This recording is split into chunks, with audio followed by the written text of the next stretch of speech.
I told him I was at a friend's, but I wasn't.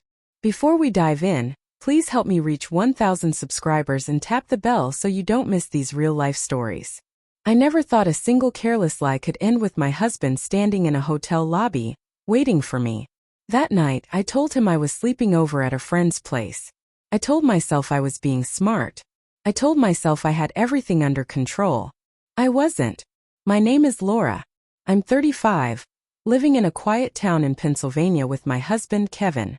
We'd been married 9 years. From the outside, our life looked solid. Comfortable home, steady jobs, calm weekends, family dinners. Nothing seemed broken. But behind closed doors, everything was slowly falling apart. Kevin was the man everyone admires, reliable, loyal, steady. He never forgot responsibilities and always showed up. But over time, his steadiness felt like silence. Our conversations lost their depth. We no longer talked about dreams or fears, only groceries, bills, and calendars. I told myself this was just what long marriages became. Still, even when he sat beside me, I felt painfully alone. Then Daniel appeared. He worked in another department at my company. We didn't see each other often, but whenever we did, he asked something no one else had in years. How are you really? Not small talk. Not routine kindness. He listened. First I brushed it off. Then I began waiting for it. Coffee after work became dinners. Dinners became late-night conversations in parked cars. And before I realized it, my heart was somewhere it should never have been. The night everything collapsed started with Daniel suggesting we meet at a hotel downtown. A quiet place. No interruptions. I knew exactly what that meant. I knew it crossed every boundary. But instead of saying no, I lied. I told Kevin I was staying with my friend Melissa, who was having a rough night. He didn't question me. He kissed my forehead, told me to drive safely, and trusted me completely. That trust made my guilt heavier than ever. The hotel felt unreal, soft lights, spotless sheets, a world disconnected from my life. I kept checking my phone, expecting Kevin to call or text. Nothing came. Relief and nausea twisted together in my chest. By morning, guilt crushed me. I packed quickly, rehearsing my excuse in my head. Melissa felt better, I told myself. I barely slept. Then I stepped into the lobby and froze. Kevin was standing there, hands in pockets, silent. Not angry. Empty. Like someone who had already cried too much. For a moment, I thought I was imagining him. Then our eyes met. Kevin, I whispered. Good morning, Laura, he said softly.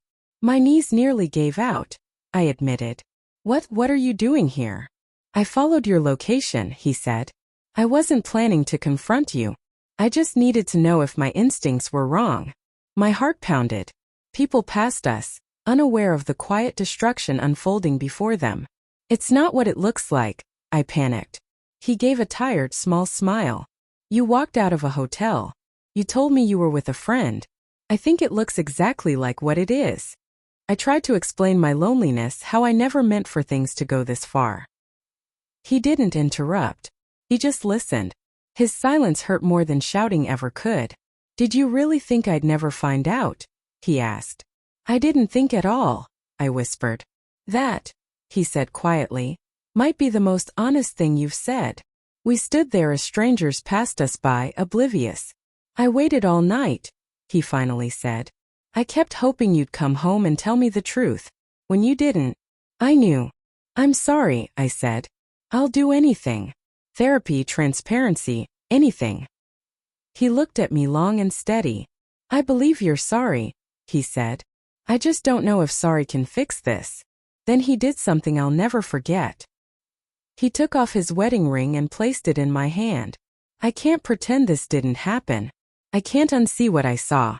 And I can't keep being the man who trusts while being lied to. I begged him to stay, but he shook his head. I need space. Real space. Not another story.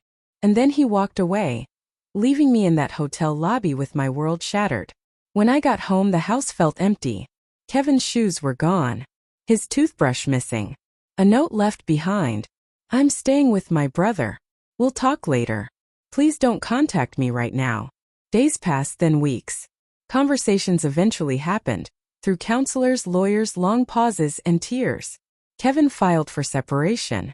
I ended things with Daniel not because Kevin asked, but because I finally understood what I had almost destroyed for something that was never real. When I look back, I don't remember the hotel room. I remember Kevin's face as he walked away, calm, shattered, final. I learned that lies don't always end in explosions. Sometimes they unravel quietly, at the exact moment you think you're getting away clean. And sometimes the deepest damage is done to the person who trusted you enough to believe every word without question.